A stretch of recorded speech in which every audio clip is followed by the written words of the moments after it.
Usab nako sa itong mga kaubang kaparian, gikan sa Becariato, gikan sa Diocese sa Tagbilaran o sa Talibon, mga parokyano, mga opisyalis sa atong parokya, mga estudyante nato o mga tinuna sa St. Anthony Academy, headed by Ma'am Eli, akong suod nga higala, mga mamistahay, mga dumuduong, o gitang tanan, mga deboto ni Senior Santiago Apostol, kaninjong tanan, maadjong hapon. Happy Fiesta! Viva Senior Santiago! Atong hatagan ang atong patron sa masipang pakpak. Mga igsuon, ug mutanaw mo sa imahen o ribulto ni Senior Santiago, kining niya din sa karo o katong naa dito sa retablo mayor. Makita nato nga si Senior Santiago murag purmag usa ka manggugubat, no? Naay helmet, naay armor, naay espada, o niya naay ang boots, niya gasakay si Jag Kabadyo. Tipikal nga hulagway sa usa ka manggugubat sa karaang kapanahunan. Hapit kitang tanan, halos kitang tanan, nakahibaw na sa kaagi ni Senior Santiago. Sa English, gitawag man siya Saint James the Great. Pero sa Binisaya, ang distinction nila sa Bisaya nga Bible, Santiago nga anak ni Zebedeo o napayo sa Santiago nga anak ni Alfeo. Makita na niyo ni Last Supper, kan mga saspita ng mga apostoles nato. Unya kanang Santiago nga anak ni Zebedeo or Saint James the Great, mao ni niya anak ni Zebedeo. Kay ba mo kinsay ilang nanay, isang nanay? Kisa may nanay ni Santiago, kamong taga-Batuan nga tiguang na. Kisa may nanay ni Santiago, si ilibon na nato og Huliwit. Usa na sa mga base nga santa ng mga karo, panahog Pasos o panahog Biyernes Santo, si Santa Salome. Karong mo kahibaw? Kanang bahin sa Ebanghelyo nga hing request bitaw, nanay na nila. Nabitaw, sa usa ka bahin sa Ebanghelyo sila man ni Juan mao hinghangyo nga palingkuron sa tuog sa wan na Hesus ug maghari ng Ginoo sa gingharian. Kanang usa nga ilang nanay hing request mao ni si Santa Salome. Naay karo ana og panahog Biyernes Santo. Nanay na ni Senior Santiago o isang tatay si Zebedeo.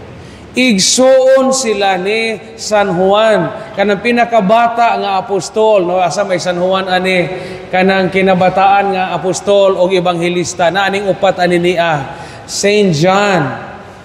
Niya, pulo sila mga mananagat. Kay una man ni, usa man ni sa mga unang apostol sa atong Ginoong Hesukristo, James, the brother of John.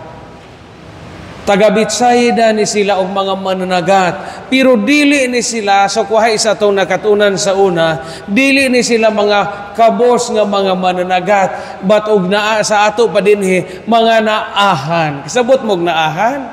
Sa may naahan. Sa pamaylain, tubig-tubigan. Kasabot mog say tubig-tubigan. Sa may tubig-tubigan, dili na naghang bungog ang donggan, kaga tubig, but kwartahan. Naahan, tubig-tubigan, sa laktod nga pagkasulti, datuon. Arang-arang o pagkabutang, mauni sila. Kaya ang ilang panagat, dako mga panagat. Di man sila mananagat nga orang ordinaryo, orang bugsay, but they were in company with other groups of fishermen nga ang ilang tatay, maoy na nag-iya. Datuon, maayog pagkabutang. Una si Santiago Apostol, usa ni siya sa mga paborito, mayon po nga favorites of Jesus.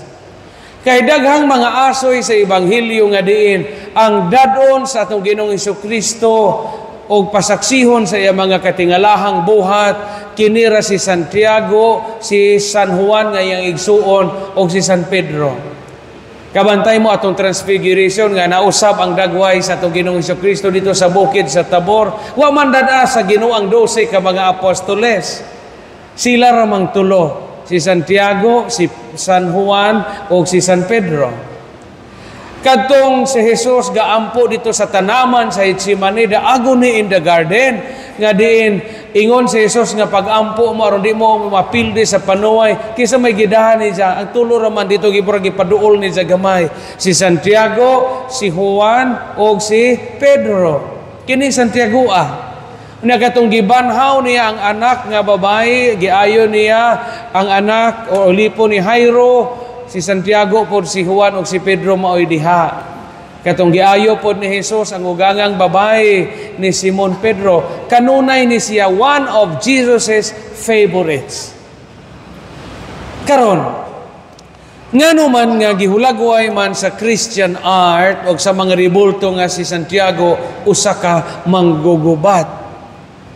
Tungod kay sa kasaysayan, oral tradition o naapoy mga gipuno nga mga legend, nailhan si Senior Santiago nga usa sa mga tigpanalipod sa pagtuo nga Kristiyano batok sa mga infidels. Kinsa man ang mga infidels kato mga tao nga wa makaila Ginoo, mga irehes kan atong panahona o mga tao nga gustong mo lumpag sa pagtuo nga gibilin sa atong Ginoong Hesukristo. O gani matud pa sa oral tradition hingabot ni siya sa nasod sa Espanya. Mo nga dito sa Espanya naay gitawag og Santiago de Compostela, dako kaayong simbahan. Nga di na dito gidebosyonan si Senior Santiago Apostol. O konektado po si Santiago Apostol sa Birhen del Pilar. Kadungog mo ng Birhen del Pilar, naay dakong basilika o simbahan o nakaadtos Padre Aljan ani o ako po sa una sa Saragossa sa Espanya nga diin day panahon nga murag na discourage si Santiago Apostol nga murag padung na siya mulakaw kay wa niya makabig ang ubang mga tao, gipakitaan siya sa Birhen del Pilar. O human ni ato nagmaisugon si Santiago Apostol pagpanalipod sa atong pagtuo. Muna si Senior Santiago. Unya sa Bible giila si Santiago nga hot og temperament. Sa may hot tempered sa Binisaya. Sa man ang hot tempered sa Bisaya, lain mo po niya dali masuko. Kanang murag puguso ba? Kanang murag action agad. Unya hot tempered. Mo bito nagingan lang sa anak og dugdog, Boanerges sa Bible.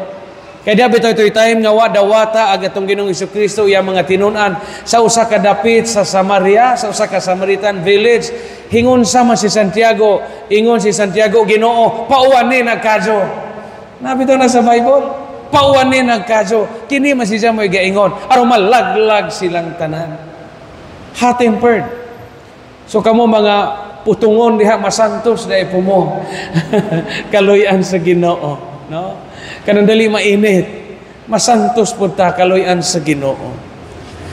Ang pagka manalipod, tigpanalipod sa atong pagtuo.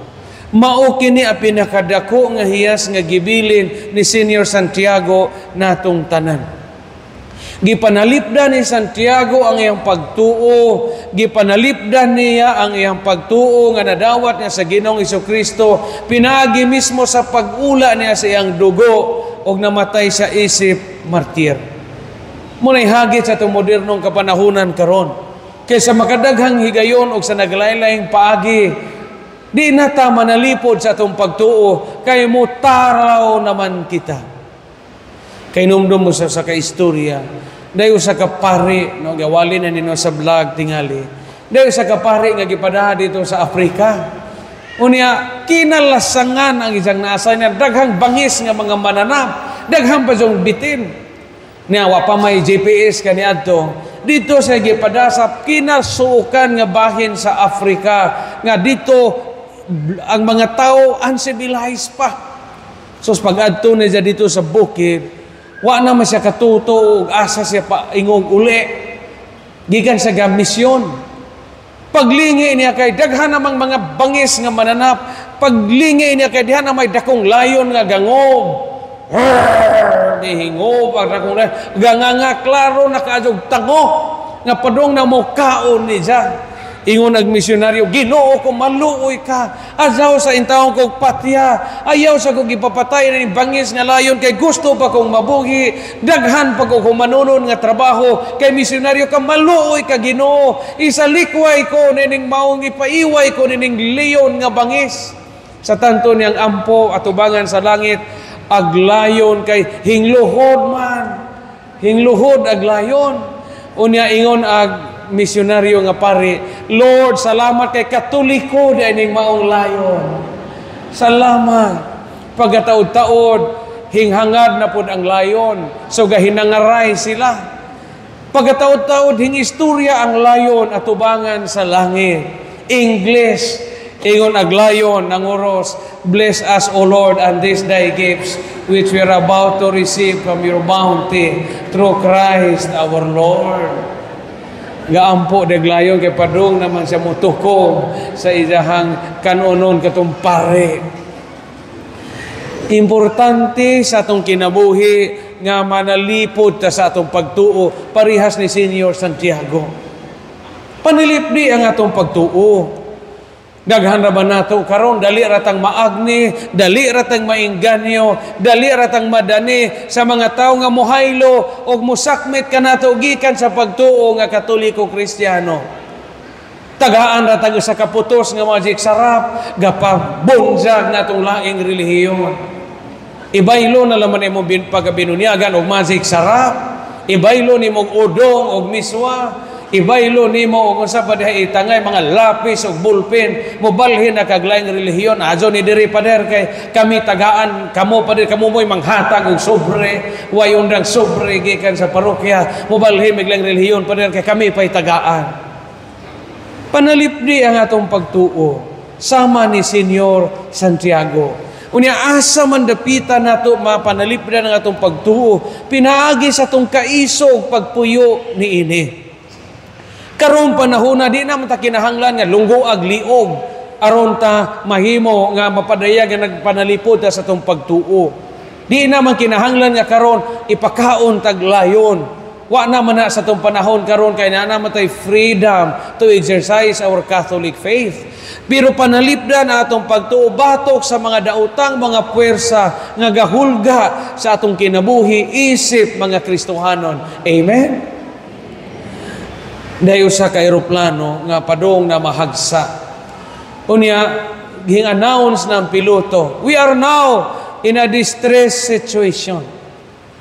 Please pray nga masalbar pataingon ang pilot.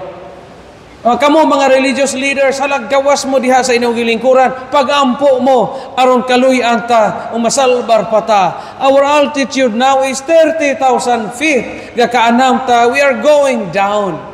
Nang gawas na dito. Kinsa ba din ang mga religious leaders? Unang hinggawas ang pasto, ang pari sa Muslim, imam. Ampo dito. Ala, sampai sa ala, sampu ampi niya dito. Hing-announce naman po ang piloto. Our altitude now is 25,000 feet. So, kakaubos. So, gipasibog nila ang pari sa Muslim. Lain na po. Diyan na po pastor sa born again. God is good all the time. God is great. Hallelujah, hallelujah. Ingon na mo pag piloto, our altitude now is 20,000 feet. So kakaubos na sila. Ingon na piloto, nabay yung mga taingon ng mga pasahero. Nabay pari ani. So diya may paring Katoliko, murag naog si Father Roy, riyamunan sa. Na niya din gwapo nga pari. Ayun o, gala, Padre Roy, ampo. Suot si Padre Roy dito sa sutana. O niya, ingon si Padre Roy dito sa tunga-tunga, sa center aisle, sa aeroplano. Ingon si Padre Roy nga maisugon yun ang pare. Isa tanam pasahero, lohod. Lohod ang po mga pasahero diha sa ilang ubos, sa ilang lingkuranan. Tanam pasahero, dungo o piyunga inyong mga mata. Gipadungo niya o gipapiyong ilang mga mata. Paghuman ingon si Padre Roy, pahulay nga dayon ihatag kanila Ginoo. Imong kahayag nga way pagkapalo, mudan ang kanila hangtod sa kahangturan. Importante nato ang kaisog sa atong pagtuo. Unya og atong i-connect ang atong piyesta kasaulugan karon sa ebanghelyo karon unsay gisulti sa atong Ginoong Hesukristo. Ingon atong Ginoong Hesukristo, bulahan kamo. Bulahan kamo kay inyong mga mata nakakita sa wa makita sa uban. Ug ang inyong mga dunggan nakadungog kay daghang taong gustong maminaw ug mutanaw sa inyong nakita ug nadungog pero wa sila makakita. Kinsa may gipasabot sa tawag Ginoong Hesukristo niini iya mga apostoles ug katong nakakita sa iyang pagkadios ug miila sa iyang pagkaginoo. Pagkabulahan ninyo. Pagabulahan nato nga sa daghang paagi nagrasyahan kita. Mutuo mo nga bulahan mo. Kamo mga minjo din mutuo mo nga tanawan ang naong ijombana. Bulahan mo nakabana ang naong nga. Tuuzon mo bulahan kita. Bulahan ta nga sa kanunay makasimba ta nakakita mo daghang mga pare. Daghang mga lugar sa kalibutan karon nga jamunay pare, wanay misa, sirado ila mga simbahan. Kita karon makasimba ta na ay misa, usahay kita pa joy di manimba. Pagabulahan nato. Pagabulahan nato nga maaso taglawas. O sa ebanghelyo karon makakita ta, makadungog ta, makalakaw pa ta, makatinaw pa ta. Nakatinaw ba mo karon?